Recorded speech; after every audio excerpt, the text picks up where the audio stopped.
मेरे पास सिर्फ एक मौका था। जब मैं जवान हुई तो मेरी माँ कहती थी, ऋचा तेरा सारा काया कयामत बनता जा रहा है, कुछ कर। और मैं कहती थी, क्या करूं? यूं तो दुनिया की सारी माएं अपनी बेटियों को खूबसूरत बनाना चाहती है, लेकिन मेरी माँ मुझे बदसूरत बनाने के तरीके आजमाती रहती थी। मुझे जानबूझकर ढीले कपड़े पहनाती ताकि मैं मोटी लड़की नजर आऊं। मेरे बाल ऐसे बनाती कि एक पल को भी झुकाना मुश्किल हो जाए। यहाँ तक कि कभी कभी मेरे मुंह पर लकड़ी की कालिक भी मल देती थी, और कहीं आने जाने का तो सवाल ही पैदा नहीं होता था। मुझे उस वक्त उनकी इन हरकतों पर बहुत गुस्सा आता था, पर बाद में पता चला कि वह ठीक कर रही थी। अगर इसके साथ ही उस वक्त मेरी जिंदगी को भी खत्म कर देती, तो शायद यह उनका मुंह पर सबसे बड़ा एहसान होता, क्योंकि मेरी सुंदरता ने मुझे कहीं का नहीं छोड़ा। ये मेरी कहानी है, जिसे सुनकर शायद आप मुझसे और नफरत करने पर मजबूर हो जाएं। मैं रात को अपनी कोठरी में चुपचाप सो रही थी, जब मुझे एक औरत जगाने आई और कहने लगी, चल मेरे साथ। मैंने उसकी शक्ल देखी और मुझे बहुत गुस्सा आया, पर मैंने खुद पर काबू किया और प्यार से कहा, मैं जेल में हूं और मुझसे काम करवाने का आपको हक है, लेकिन आधी रात को आप मुझे क्यों जगाने आई हैं? उसने कहा कि अभी तो सबसे जरूरी काम है। वह मुझे अपने साथ एक एक जगह ले गई, जहां मुझे साफ सुथरा लिबास पहनाया गया, खुशबू लगाई गई, और फिर उसने मुझे एक जेल के अंदर धक्का दे दिया। सामने का मंजर देखकर मैं हैरान रह गई। इंसान को सजा मिली हो, वह तो उसके अपने किए की ही मिलती है, लेकिन यह तो सजा के ऊपर सजा थी। मैं बाहर निकलना चाहती थी, लेकिन यहां से कोई रास्ता बाहर नहीं जाता था। सुबह मेरी आंख खुली तो मैं अपनी कोठरी में थी, और मेरी साथी मेरे पास बैठी मेरे पांव दबा रही थी। मैंने कहा कि क्या हुआ है? मुझे कुछ समझ नहीं आ रहा था। महसूस नहीं कर पा रही थी कि मेरे जिस्म के कौन से हिस्सों पर जख्म लगा है। उसने कहा कि तुम्हें जो हुआ है वह तुम्हें धीरे धीरे समझ आ जाएगा और उसकी आदत भी हो जाएगी। परेशान नहीं होना, हम सब हैं तुम्हारे साथ। तब तक तुम यह चीज अपने पास रखो।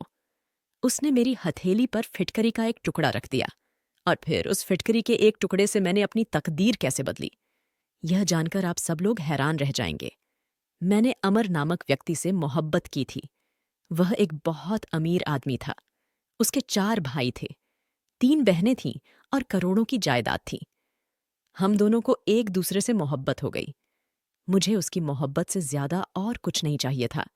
मुझे अमीर होने का कोई शौक नहीं था। मेरा नाम माया है। मैं बहुत खूबसूरत थी। मैंने उससे कहा कि हम किसी जगह पर छोटा सा घर बनाकर रह लेंगे, बस जहां हम दोनों हो।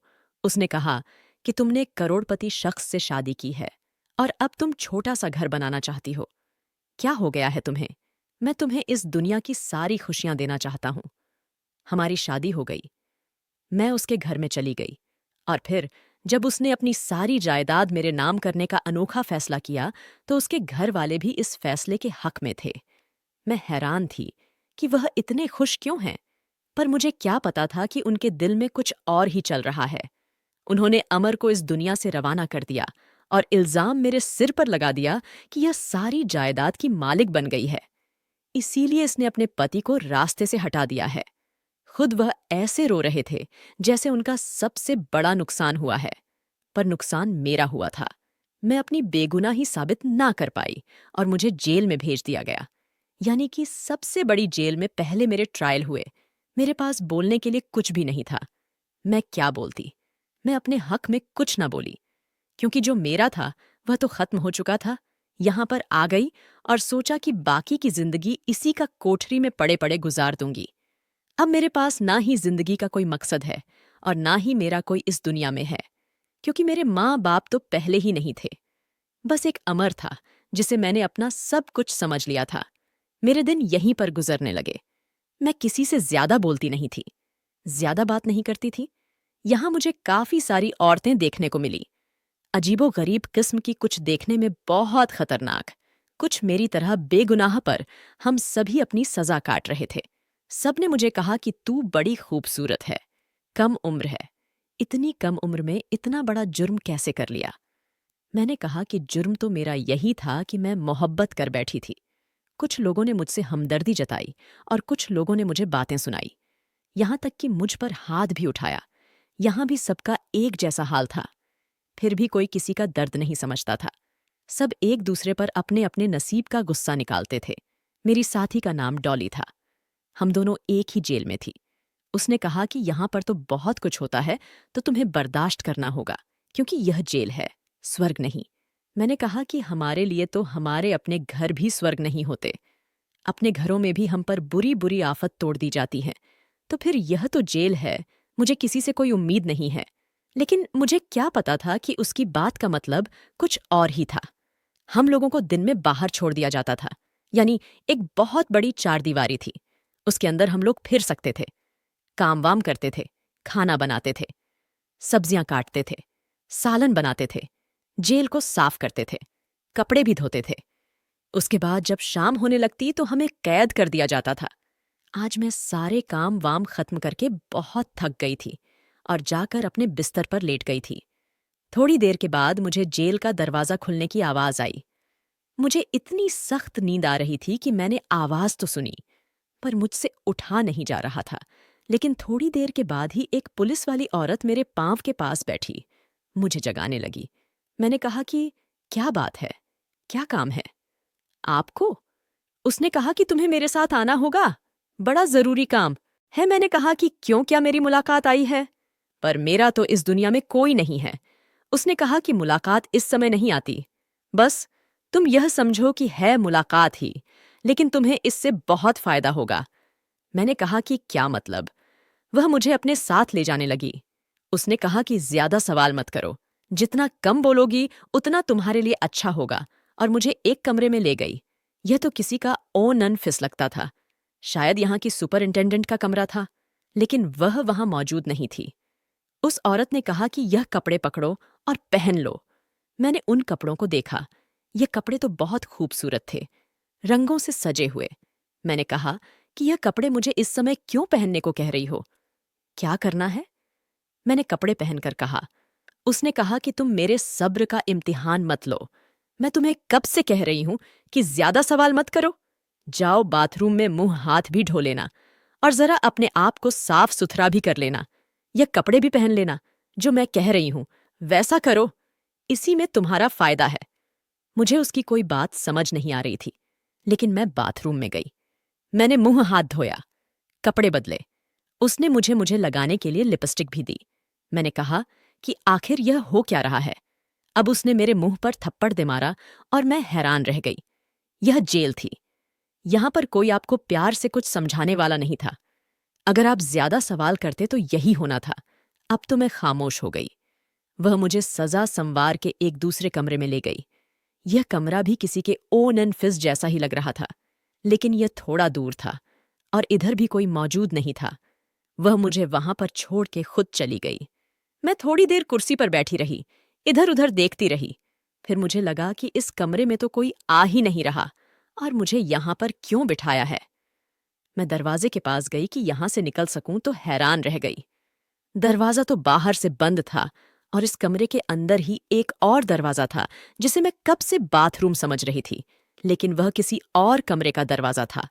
वहां से एक शख्स इस कमरे में दाखिल हुआ और मुझे देखकर मेरी तारीफ करने लगा। मैं कोई छोटी कमसिन लड़की नहीं थी। मुझे समझ आ गया कि यहां पर क्या हो रहा है, लेकिन तब तक बहुत देर हो चुकी थी। सुबह हुई तो मैं अपनी कोठरी में थी और मेरी हालत बहुत बुरी थी। पहले तो मुझे अजीब सा महसूस हो रहा था। आंख ही नहीं खुल रही थी। ऐसा लगता था कि आधी नींद में हूं, आधी जाग रही हूं। फिर मेरी आंखों के सामने मंजर साफ हुआ तो डॉली मेरे पास बैठी मेरी टांगें दबा रही थी, और एक और औरत भी वहां पर मौजूद थी। यह वह समय था जिसमें हमें खोल दिया जाता था, इसलिए कोई भी अंदर आ सकता था। मैंने कहा कि क्या हुआ है? मेरे साथ मुझे कुछ याद नहीं आ रहा। उसने कहा कि चुप हो जाओ, बस खामोश रहो, जो हुआ है उसे याद मत करो। एक और औरत तो सिर पकड़े बैठी थी। उसने कहा कि तुझे क्या पड़ी थी अपने साथ यह सब करने की, कि तू इस जेल में आ गई? अपनी शक्ल देख कितनी खूबसूरत है तू, और जो जितना खूबसूरत होता है ना, वह उतना बदनसीब होता है। अब हम सब भी तुझे मिल बचा नहीं सकते। बस तुझे देख के अफसोस ही होगा, नहीं करना था ना? वह सब कुछ क्यों अपने पति की जान ले ली? अरे पति जैसा भी हो, वह पति होता है, चाहे वह आपको जानवरों की तरह भी दे। लेकिन अगर वह आपके साथ चल रहा हो तो कोई और आपका कुछ नहीं बिगाड़ सकता। और तूने जो करना ही सही खत्म कर दिया। क्या जरूरत थी तुझे यह सब करने की? अरे ऐसा भी क्या होता है कि एक औरत के घर तक चली जाए? एक औरत को तक जाने की इजाजत तो भगवान भी नहीं देता। मैंने चिल्लाकर कहा कि मैंने ऐसा कुछ नहीं किया, और जब मैं चिल्लाई तो मुझे मेरे पूरे वजूद में दर्द महसूस होने लगे। मैं दर्द से चिल्लाने लगी तो उस औरत ने मेरी हथेली पर फिटकरी का एक टुकड़ा रख दिया। मैंने कहा कि यह क्या है? उसने कहा कि यह काम आएगा, तेरे जख्मों के लिए है। इससे जख्मों को धो तो जख्म खराब नहीं होते, दर्द खत्म हो जाता है, कोई पीप वगैरह नहीं पड़ती, इन्फेक्शन नहीं होता। इसीलिए हम सब अपने पास एक एक फिटकरी का टुकड़ा रखते हैं। यह तेरा वाला है। यह जल्दी इस्तेमाल नहीं होता। इसको जितना इस्तेमाल करो यह चलता रहता है। जब खत्म हो जाए तो मुझे बताना, मैं तुझे और दे दूंगी। अचानक से मेरे दिमाग में कुछ मंजर घूमने लगे और मैं फूट फूट के रोने लगी। उन्होंने कहा कि दुनिया बड़ी जालिम है, तू यह सब कुछ समझ ही गई होगी। मैं पूरा दिन इसी तरह पड़ी रही। मुझसे किसी ने कोई काम नहीं करवाया। एक दफा वह औरत आई जिसका नाम नज़मा था, जो मुझे रात को लेकर गई थी। उसने कहा कि मानो को कहो कि खाना बनाए, वह खाना बहुत अच्छा बनाती है। तो डॉली ने कहा कि खाना इसी ने बनाया है। यह अभी खाना बनाकर गई है और आराम कर रही है। उसने कहा कि आराम करने नहीं आए हो, तुम लोग यहाँ पे उसे कहो कि और कोई काम देख ले। दरअसल मैंने सुबह से कोई काम नहीं किया था। यह लोग मेरी हिफाजत कर रही थीं, मेरे लिए झूठ बोल रही थी ताकि मैं आराम कर सकूं। मैं उस फिटकरी के टुकड़े को हत्थे में दबाए लेटी हुई कोठरी की छत को देख रही थी। मुझे अमर की बहुत याद आ रही थी। वह मेरा मुहाफिज था, मेरा हमसफर था, मेरा दोस्त था। हम लोग एक साथ पढ़ते थे। अगर आज वह मेरे साथ होता तो इस दुनिया की जुर्रत के यह मेरे साथ इतना बुरा करती। लेकिन वह तो इस दुनिया से चला गया। उसे तो उसके अपनों ने इस दुनिया से भेज दिया और मुझ पर इतना बड़ा इल्जाम लगा दिया। अगर हम किसी से मोहब्बत करें तो क्या हम उसके साथ इतना बुरा कर सकते हैं? नहीं नहीं, हम तो उसकी एक नाराजगी से भी डरते हैं। तो फिर उसकी जिंदगी खत्म करना तो बहुत दूर की बात है। मैं यह सोच भी कैसे सकती थी? मुझे अमर की बहुत याद आ रही थी। मैं बार बार रो रही थी, बार बार उसका नाम ले रही थी। उसे ऐसे बुला रही थी जैसे वह जिंदा है और जैसे अभी यहां पर आके मुझे बचा लेगा और सब कुछ ठीक हो जाएगा। लेकिन अब वह कहां से आता? खुशियों की मुद्दत बड़ी कम होती है, बहुत कम वक्त के लिए आपकी जिंदगी में आती है। लेकिन दुख कम वक्त बड़े लंबे अरसे के लिए आपकी जिंदगी में आते हैं और इतनी आसानी से आपका पीछा नहीं छोड़ते हैं। मेरे साथ भी यही हो रहा था। मुझे लगा था कि मेरी किस्मत सिर्फ एक ही दफा बुरी होगी। लेकिन जैसा उस औरत ने कहा, मैं खूबसूरत थी, इसलिए मेरी किस्मत बार बार बुरी हो रही थी और मैं कुछ भी नहीं कर पा रही थी। अगर आवाज उठाती तो आवाज को दबा दिया जाता था। डॉली ने मुझे बताया, तुझसे पहले यहां एक और लड़की भी थी जो तेरी तरह बहुत ज्यादा खूबसूरत थी, और उसके साथ भी वही हो रहा था जो तेरे साथ हो रहा है। मैंने पूछा कि फिर वह कहाँ गई? क्या उसे आजादी मिल गई? डॉली ने कहा, यहां से किसी को आजादी नहीं मिलती। उसे भी आजादी नहीं मिली। एक दिन वह बहुत बुरी तरह परेशान हो गई और उस बड़ी वाली बिल्डिंग है ना, सामने उसके ऊपर चढ़कर उसने नीचे छलांग मार दी। यानी कि उसने आत्महत्या कर ली और वह आजाद हो गई। उसकी तकलीफ खत्म हो गई। मैंने कहा, डॉली, तुझे क्या लगता है कि जब तक इंसान मरता नहीं है उसकी तकलीफ खत्म नहीं होती? वह कहने लगी, हाँ, मुझे तो यही लगता है। मैं उसकी तरफ हैरान होकर देख रही थी और कुछ सोच रही थी। फिर मुझे वह आदमी याद आया जिसकी वजह से यह सब हो रहा था। वह इस पूरी जेल का हेड था। एक लंबे कद का आदमी था। शक्ल से ही ऐसा लगता था कि ना जाने कितने लोगों की बदुआएं ले चुका है। मैंने डॉली से पूछा कि यह सब कब से चल रहा है। उसने कहा, बहुत अरसे से यहां पर जो भी खूबसूरत लड़की आती है उसके साथ ही सब कुछ होता है। यह शख्स इस जेल का फिरौन बना हुआ है। इसके दो ही शौक हैं। एक का तो तुम्हें पता है और दूसरा, इससे खाने का बहुत शौक है और तुम इतना अच्छा खाना बनाती हो, इसीलिए तुम्हें खाने के काम में भी डाला है। तुम एक काम करो, तुम खाना अच्छा नहीं बनाया करो ताकि तुमसे यह काम तो ना करवाए। तुम्हारे हाथ का बनाया हुआ खाना इसको बहुत पसंद है, इसीलिए तो तुमसे ही काम करवाते हैं। मैं खामोश हो गई। उसने कहा, मुझे तुम्हारी समझ नहीं आती। तुम दुख में हो, परेशानी में हो, कुछ सोच रही हो। तुम्हारे चेहरे से कुछ पता नहीं चलता। ऐसा लगता है तुम्हारे अंदर कोई जज्बात ही नहीं है। मैंने कहा, अब मेरे अंदर वाकई कोई जज्बात नहीं है, सिवाय एक जज्बे के जिसकी तकल मैं जरूर करूंगी। डॉली ने कहा, क्या मतलब? मुझे तुम्हारी समझ नहीं आ रही। मैंने कहा, बताऊंगी तुम्हें। और मुझे खाना बनाने में कोई मसला नहीं है। खाना बनाने से मेरा थोड़ा दिन गुजर जाता है, वरना दिमाग में उल्टी सीधी सोचें आती रहती हैं। उसने कहा, हाँ, यह तो है। इंसान काम में लग के अपने दुख के बारे में भूल जाता है। मैंने डॉली से पूछा कि वह यहां पर क्यों आई। उसने कहा, मैंने अपने देवर को इस दुनिया से रुखसत करवा दिया था, क्योंकि उसने मेरे साथ बुरा किया था। मैं तो गुनाह करके आई हूं, इसीलिए सजा काट रही हूं। लेकिन तू तो बेकसूर है, और ऐसा कोई नहीं है जो दोबारा से तेरा केस रिओपन करवाए और तुझे यहां से निकाले। मैंने कहा, पता नहीं, मुझे नहीं पता। हमारी जेल में कुछ पत्रकार औरतें भी आई थीं। यह वह लड़कियां थीं जो पत्रकारिता पढ़ रही थीं और उनको सर्वे वगैरह करने थे। उनमें से एक लड़की का नाम राधा था। उसने जब मुझे देखा तो वह मेरे पास आ गई। मुझे कहने लगी कि मुझे आपकी कहानी सुननी है।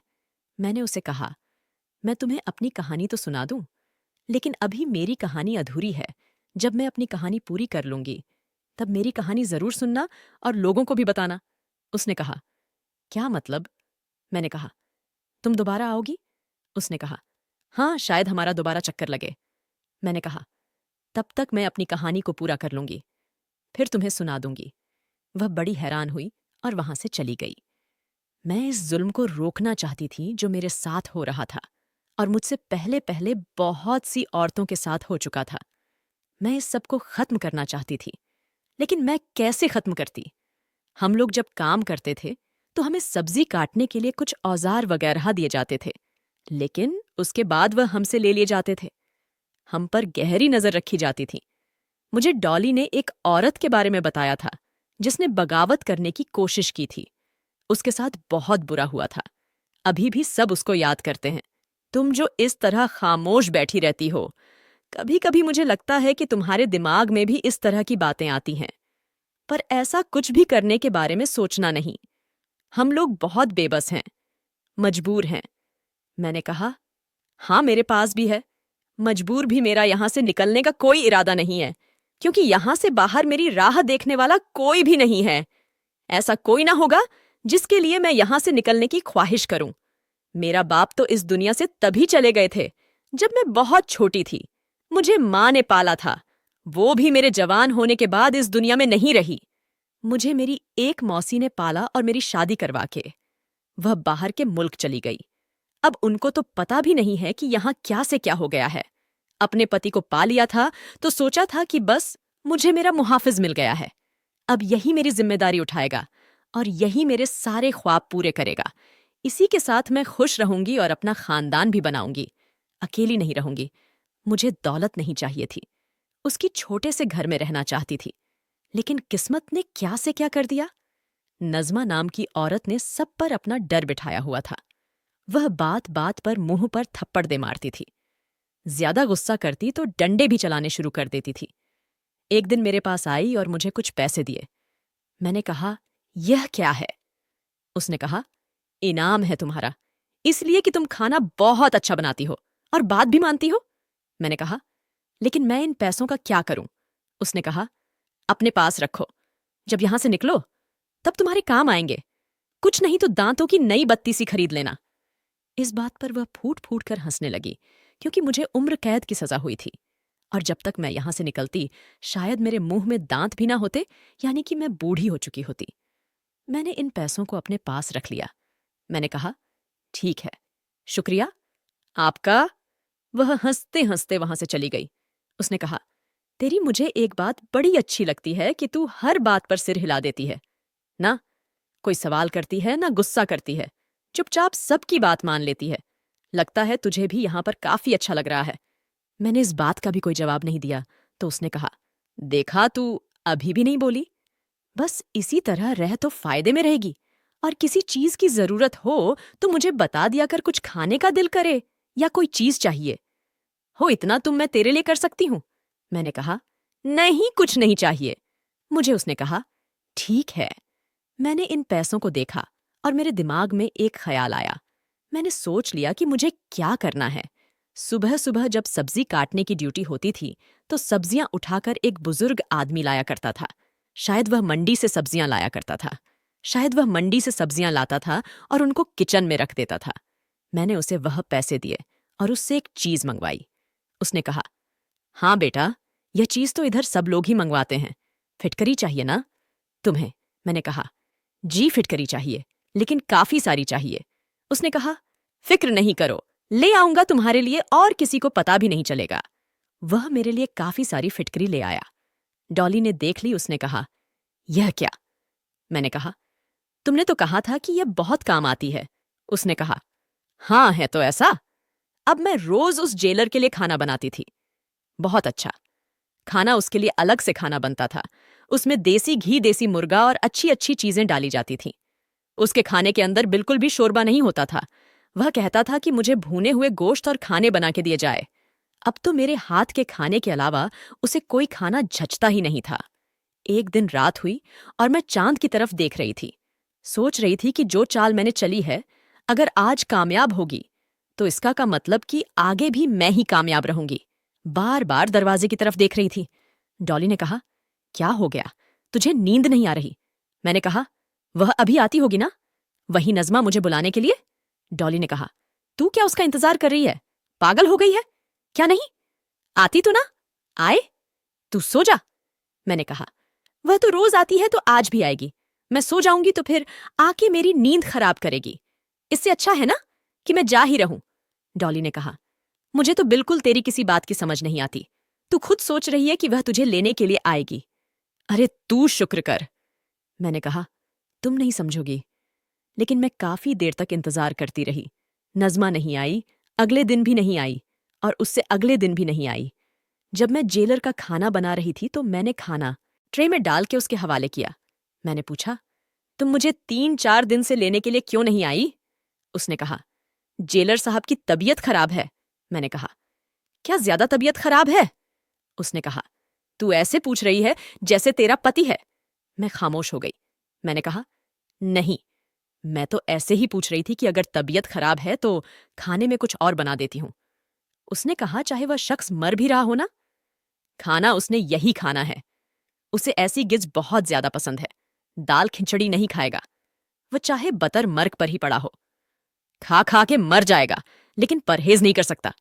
इसलिए तुम्हें कोई भी हल्का फुल्का खाना बनाने की जरूरत नहीं है। मसाले भी हल्के ना करना, मसालेदार चीजें बहुत ज्यादा पसंद हैं। मैंने कहा, ठीक है, बस इसीलिए पूछ रही थी। उसने कहा, हाँ ठीक है, चलो अपना काम करो। मेरा तीर बिल्कुल निशाने पर लगा था। अब नज़मा मुझे लेने के लिए बहुत कम ही आती थी, क्योंकि हर दूसरे दिन जेलर साहब की तबीयत जो खराब रहती थी। एक दिन मैं बैठी मुस्कुरा रही थी। डॉली ने कहा, क्या हो गया है? किस बात पर हंस रही है? कोई पुरानी अच्छी याद आई है? मैंने कहा, यादें तो मेरे पास बहुत सारी हैं, लेकिन इन यादों पर नहीं हंस रही। इन यादों के बारे में सोचकर मुझे अब हंसी नहीं आती। किसी और बात पर ही हंस रही हूं। वह लड़की राधा फिर से आई और मैंने उसे अपनी कहानी सुना दी। मैंने उसे कहा, इस कहानी को अभी बाहर मत निकालना, कुछ अरसे बाद बाहर निकालना।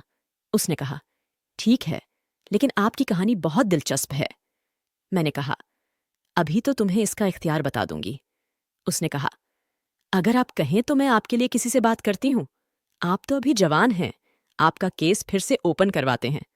हमारी यूनिवर्सिटी में कुछ लोग वकालत कर रहे हैं और उनको तजुर्बा हासिल करने के लिए कुछ केस भी सुलझाने होते हैं। मेरा एक दोस्त है, वह वकील बन रहा है और मैं पत्रकार हूं, और हम दोनों ने ही शादी भी करनी है। समझे मंगेतर है। मेरा बहुत अच्छा इंसान है, बहुत अमीर है, उसकी पहुंच बहुत ऊपर तक है। अगर आप कहे तो मैं आपका केस रिओपन करवा दूंगी और वह आपको यहां से बाहर निकाल लेगा। मैंने कहा, मैं यहां रहूं या यहां से बाहर निकल जाऊं, मेरे लिए जिंदगी में कुछ नहीं है। मेरा इस दुनिया में कोई नहीं है। लेकिन तब उस लड़की ने बड़ी अजीब सी बात की। उसने कहा, आपका इसमें कोई नहीं है, पर आप खुद तो है ना?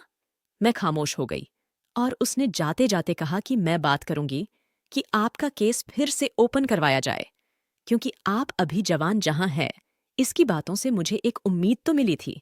लेकिन मुझे नहीं लगता था कि मेरे लिए इतनी जल्दी आसानी होगी। वक्त इसी तरह गुजर रहा था। हफ्ते दर हफ्ते गुजर रहे थे। एक दिन तो नज़मा ने मुझे कहा कि आज खाना ना बनाना। साहब के लिए मैंने कहा। क्यों कहने लगी कि वह छुट्टी पर चले गए हैं। उनकी तबीयत कुछ ज्यादा ही खराब हो रही थी तो अपने घर वालों के पास चले गए हैं। 2-3 दिन तक आराम करेंगे, फिर वापस आएंगे। जब जेल में जेलर साहब नहीं होते थे तो जेल का माहौल कुछ अलग ही होता था। कोई किसी से डरता नहीं था और सब अपनी मर्जी से इधर उधर फिरते रहते थे। नज़मा से फिर भी डर होता था, लेकिन वह पूरा दिन हमारे सिर पर नहीं मंडराती थी। उसके और भी काम होते थे। जेलर साहब वापस आ गए और 1 हफ्ते तक फिर से यहां पर मौजूद रहे, लेकिन मुझे कोई बुलाने के लिए नहीं आया। एक दिन सुबह सुबह ही यह खबर पूरी जेल में फैल गई कि जेलर साहब बेहोश होकर गिर गए हैं और उनकी हालत बहुत खराब मालूम हो रही है। फौरन यहां से डॉक्टर के पास ले जाने का इंतजाम किया गया, लेकिन शाम तक यह खबर आई कि वह अब इस दुनिया में नहीं रहे। उनके जिस्म के बहुत सारे निजाम खराब हो चुके थे, इसलिए वह इस दुनिया से चले गए। जिस दिन हमें पता चला कि वह इस दुनिया से चला गया है, उस दिन तो जेल में दिवाली का माहौल था। वह एक जालिम इंसान था। उसने हम सब की बहुत बददुआ ली थी। हम सब पर बहुत जुल्म किया था। इसका इस दुनिया से चले जाना हमारे लिए किसी खुशखबरी से कम नहीं था। और इसी दिन मुझे एक और खुशखबरी भी मिली कि मेरे केस को फिर से खुलवाया जा रहा है और मुद्दा यह डाला जा रहा है कि अगर मेरे पति ने सब कुछ मेरे नाम कर ही दिया था तो फिर मुझे उसे जान से मारने की क्या जरूरत थी। उम्मीद थी कि मेरा केस मजबूत हो जाएगा। एक दिन सायमा ने मुझसे पूछा कि तेरे सामान में तो फिटकरी ही खत्म हो गई है। मैंने कहा कि अब हम में से किसी को भी फिटकरी की जरूरत नहीं पड़ेगी, खासकर मुझे तो बिल्कुल भी नहीं। उसने कहा कि लेकिन जो फिटकरी हमने तुझे दी थी वह कहाँ चली गई? इतनी जल्दी तो खत्म नहीं होती। मैंने कहा कि इस्तेमाल हो गई है। उसने मुझे अजीब नजरों से देखा और कहा कि कहीं तूने तो। मैंने कहा कि हाँ, वह मैं ही थी। मैं ही उस जेलर का खाना बनाती थी और रोजाना उस खाने के अंदर फिटकरी को मिला देती थी। फिटकरी हमारे जख्मों को खराब होने से बचाती है, एंटीसेप्टिक होती है, लेकिन अगर आप उसे ज्यादा मात्रा में और रोज खाएं तो आपके लिए जानलेवा भी साबित हो सकती है। डॉली ने अपने मुंह पर हाथ रख लिया और उसने कहा कि तू तो बड़ी खतरनाक निकली। मैंने कहा कि और क्या जुल्म सहती रही। वह खामोश हो गई। उसने कहा कि मेरे साथ यह राज हमेशा मेरे दिल में रहेगा, लेकिन अगर किसी को पता चल गया तो। मैंने कहा कि कभी किसी को पता नहीं चलेगा। पता चलना होता तो अभी तक पता चल जाता। अब मेरा केस चल रहा है। राधा मुझसे रोज मिलने के लिए आती है। उसे भी मैंने यह सब कुछ बताया है। वह बहुत हैरान होती है, लेकिन मेरी तारीफ भी करती है। कहती है कि जुल्म को खत्म करने के लिए किसी ना किसी को तो कदम उठाना ही पड़ता है। आपने बहुत अच्छा किया। मुझे रोज उम्मीद दिलाती है कि शायद मैं इस जेल से निकल जाऊंगी, लेकिन अगर नहीं भी निकली तो इस बात की तसल्ली रहेगी कि मुझ पर और बहुत से लोगों पर जुल्म करने वाले को मैंने उसके अंजाम तक पहुंचा दिया। आप लोग भी बताएं कि क्या मैंने ठीक किया। दोस्तों, वीडियो कैसा लगा कमेंट करके जरूर बताएं। वीडियो को लाइक और AI स्टोरी वॉइस चैनल को सब्सक्राइब जरूर करें।